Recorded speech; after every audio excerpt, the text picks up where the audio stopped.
According to data from crypto analytics provider, Bitcoin miners' reserves have fallen by more than 14,000 Bitcoin in the last 2 days. This amounted to a loss of approximately $600 million. It is worth noting that this is the lowest that it has dropped to since July 2021. By all the indications, Bitcoin miners are busy selling out their Bitcoin holdings. So don't forget to subscribe, like and share, and let's start. How to not retire in 2 years. Spend 1,000 hours learning Bitcoin and money. How to retire in 2 years. Spend 1,000 hours learning about then buy altcoins and meme coins before it's too late. How many hours have you spent studying Bitcoin and money? Michael Saylor says on his Twitter, and most of the people, which is 60%, saying that it's 1,000 plus hours, and I bet most of those people are not rich at all. Next up, breaking news, Nasdaq investors can access Bitcoin with convenience via BlackRock Spot Bitcoin ETF. This isn't bullish, it's very bullish. Just in, New York Times published this hit piece on the 100 a day until 100k movement. They start with the push-ups and Austrian economics, but how long before they foment insurrection?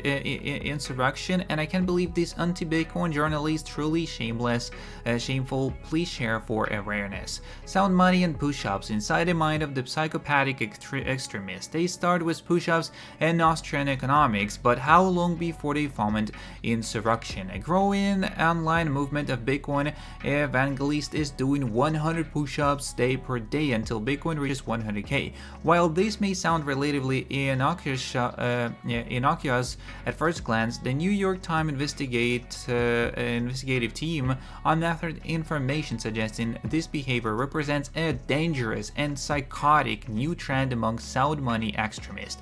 One of the 100 day until 100k cult members we spoke to said it's a great way to get in shape and have fun, clearly in denial about his own dangerous extremism. Another was more forthcoming, saying, I'm honestly just trying to get jacked to the tits by the halving. All I'm saying, these people who doing such posts are so fucking stupid. I can't even talk about that, how dumb these people are. Next up we go with, this story is absolutely insane. A father traveled over 5,000 miles into Mexico against the permission of both state authorities to find and recover his daughter who disappeared from their suburban neighborhood 3 years prior. He used Bitcoin to fund their rescue. So he goes with, side note, Bitcoin funded this adventure. I mined 150 coins 3 blocks early on when Bitcoin pumped in 2013. My peers used their holdings to fund startup. I funded my rescue effort. I got a better ROI, and I work in this industry because the benefits I have gained from Bitcoin are truly priceless. I cannot give back enough to repay what I gained. When properly applied, this software is pure magic. Next up we go with is, I am calling the Bitcoin bull run months in advance, and I believe this red median line, whenever we reach it, is going to be the top for Bitcoin before the major pullback correction. This is the weekly chart only.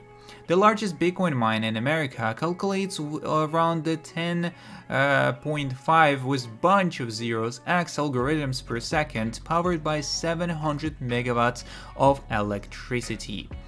Delusional people are still saying Bitcoin is a Ponzi scheme. They genuinely think they've done more research than BlackRock, Fidelity, and 8 other major financial institutions combined. In 10 years, these are the people who will be saying I wish I knew, even though the facts are in front of them in plain sight. Michael Saylor thinks Bitcoin will go to 400,000 plus in 2024. Also, just in, BlackRock's Bitcoin ETF IBIT now has plus 3 billion Bitcoin in just 3 weeks since launch. That's massive. Bitcoin miners' reserves nosedive. Will a sell-off shake Bitcoin price? Bitcoin miner reserves are gradually being depleted, and according to recent X post, there has been more plunge in the past 48 hours. So such Bitcoin miners' reserves downward curve movement is not a good sign for Bitcoin traders. Particularly, the negative momentum might likely trigger a Bitcoin price drop as miners offloading is a major vote of no confidence in the network in general. At the press time, Bitcoin was trading at 43,000, up by 2% in 24 hours, as this growth outlook is an indication that a coin is recovering from its previous level weekly low of 38,000, and the possibility of having the flagship cryptocurrency return to the 38,000 resistance level exists, especially with the state of miner reserves, Bitcoin price, and the post-halving outlook. On the other hand, some market experts believe that Bitcoin is already moving towards a pre-halving positive price of 50,000. Skybridge's Anthony Scaramucci strongly believes that the value of the coin could reach as high as $170,000 after the halving event scheduled to hold something in April later this year. However, there are suspicions that the selling pressure from Bitcoin miners may be a result of this expected halving event, as ordinarily during the Bitcoin halving event, the rate at which new Bitcoins are created is reduced, and this directly impacts the amount of new supply.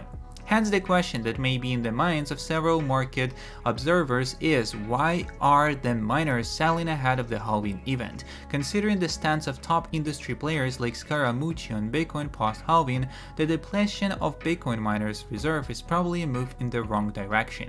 And at the same time, one could consider that these miners may be selling off their Bitcoin holdings to offset operational and mining costs, including electricity and hosting fees. Noteworthy, mining electricity consumption is quickly skyrocketing, thereby leading to increased costs. So that's all the information we have on the Bitcoin miners so far, but definitely I feel like they are selling.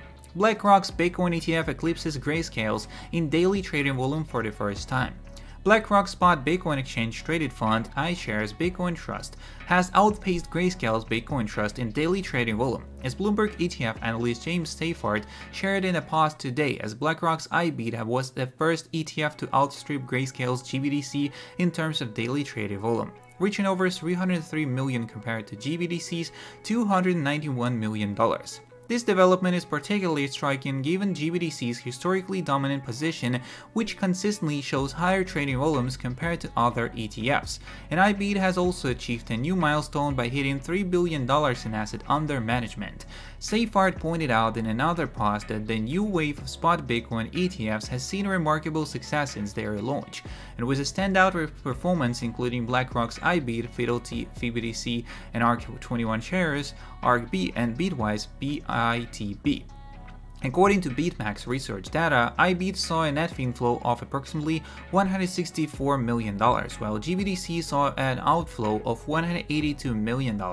There has been a slowdown in GBTC's outflows for the past 5 consecutive days, with yesterday's outflow being the lowest except for the first day. Also, what do we have as well as Bitcoin's price pressure starting to be exhausted, and Coinbase analyst says many of the technical factors that have been weighing on Bitcoin's price are beginning to dissipate, potentially setting the stage for a more constructive trading environment ahead. And according to a new report from the Coinbase, in its weekly market update published earlier today, Coinbase's research team pointed out to signs that much of the selling pressure specific to Bitcoin and the broader crypto market appears to be exhausted, and this can be seen in the liquidations occurring in the crypto exchange FTX, as well as the re-emergence from the bankruptcy of some previously failed crypto firms. And many technical factors pressuring Bitcoin specifically are starting to be exhausted in our view, the analyst actually wrote. And an evidence of this shifting dynamic can be found in the net inflows into the US spot Bitcoin exchange traded funds. These products have seen average daily inflow exceeds 200 million over the past week, bringing total net inflows since January 11th to 1.5 billion alongside healthy daily trading volumes of around $4.4 billion. That's all the information we have on today's video, so if you are interested in more on Bitcoin, don't forget to subscribe, like, and share. See you in the next one, and peace.